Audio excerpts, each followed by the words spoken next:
on festivals and fasting. It is the month of December, and yet the city is at this very moment in a sweat. License is given to the general merrymaking. Everything resounds with mighty preparations, as if the Saturnalia differed at all from the usual business day. So true it is that the difference is nil, that I regard as correct the remark of the man who said, "Once December was a month, now it is a year." If I had you with me, I should be glad to consult you and find out what you think should be done, whether we ought to make no change in our daily routine, or whether, in order not to be out of sympathy with the ways of the public, we should dine in gayer fashion and doff the toga.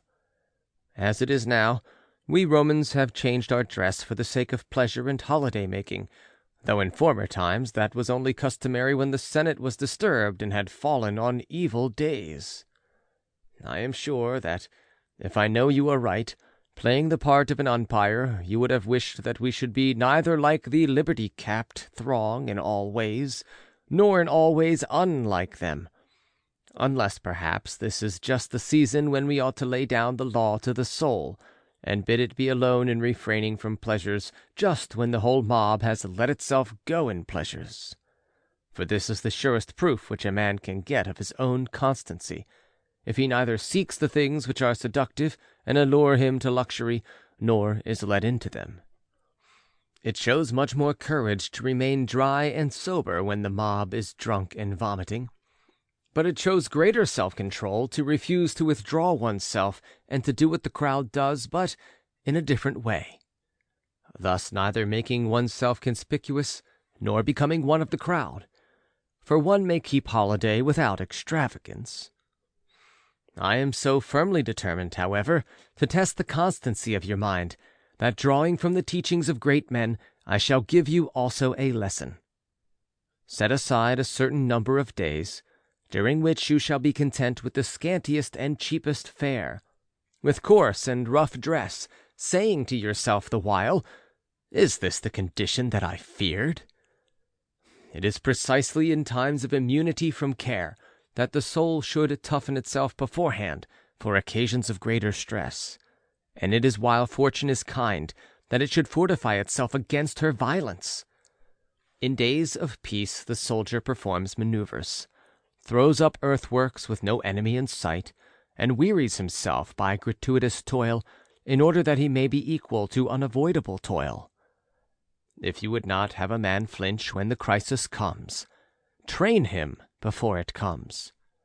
Such is the course with those men have followed who, in their imitation of poverty, have every month come almost to want, that they might never recoil from what they had so often rehearsed. You need not suppose that I mean meals like Timon's, or paupers' huts, or any other device which luxurious millionaires use to beguile the tedium of their lives. Let the pallet be a real one, and the coarse cloak. Let the bread be hard and grimy. Endure all this for 3 or 4 days at a time, sometimes for more, so that it may be a test of yourself instead of a mere hobby. Then, I assure you, my dear Lucilius, you will leap for joy when filled with a pennyworth of food, and you will understand that a man's peace of mind does not depend upon fortune, for even when angry she grants enough for our needs. There is no reason, however, why you should think that you are doing anything great, for you will merely be doing what many thousands of slaves and many thousands of poor men are doing every day. But you may credit yourself with this item, that you will not be doing it under compulsion, and that it will be as easy for you to endure it permanently as to make the experiment from time to time. Let us practice our strokes on the dummy.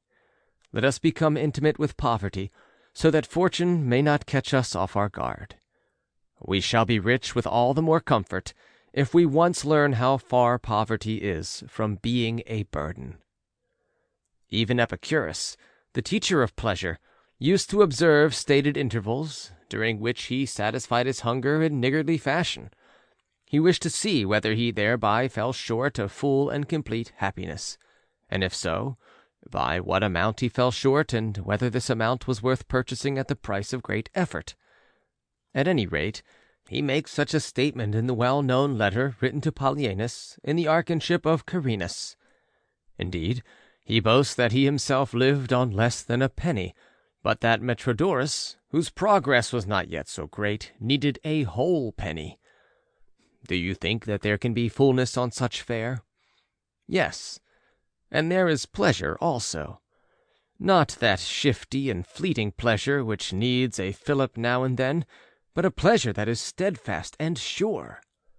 For though water, barley meal, and crusts of barley bread are not a cheerful diet, yet it is the highest kind of pleasure to be able to derive pleasure from this sort of food, and to have reduced one's needs to that modicum which no unfairness of fortune can snatch away. Even prison fare is more generous, and those who have been set apart for capital punishment are not so meanly fed by the man who is to execute them. Therefore, what a noble soul must one have, to descend of one's own free will to a diet which even those who have been sentenced to death have not to fear. This is indeed forestalling the spear thrusts of fortune. So begin, my dear Lucilius, to follow the custom of these men, and set apart certain days on which you shall withdraw from your business, and make yourself at home with the scantiest fare. Establish business relations with poverty. Dare, O my friend, to scorn the sight of wealth, and mould thyself to kinship with thy God. For he alone is in kinship with God who has scorned wealth. Of course, I do not forbid you to possess it, but I would have you reach the point at which you possess it dauntlessly. This can be accomplished only by persuading yourself that you can live happily without it as well as with it, and by regarding riches always as likely to elude you. But now I must begin to fold up my letter. Settle your debts first, you cry. Here is a draft on Epicurus. He will pay down the sum. Ungoverned anger begets madness. You cannot help knowing the truth of these words, since you have had not only slaves, but also enemies. But indeed, this emotion blazes out against all sorts of persons. It springs from love as much as from hate, and shows itself not less in serious matters than in jest and sport. And it makes no difference how important the provocation may be, but into what kind of soul it penetrates. Similarly with fire. It does not matter how great is the flame, but what it falls upon. For solid timbers have repelled a very great fire. Conversely, dry and easily inflammable stuff nourishes the slightest spark into a conflagration. So it is with anger, my dear Lucilius. The outcome of a mighty anger is madness, and hence anger should be avoided, not merely that we may escape excess, but that we may have a healthy mind. Farewell.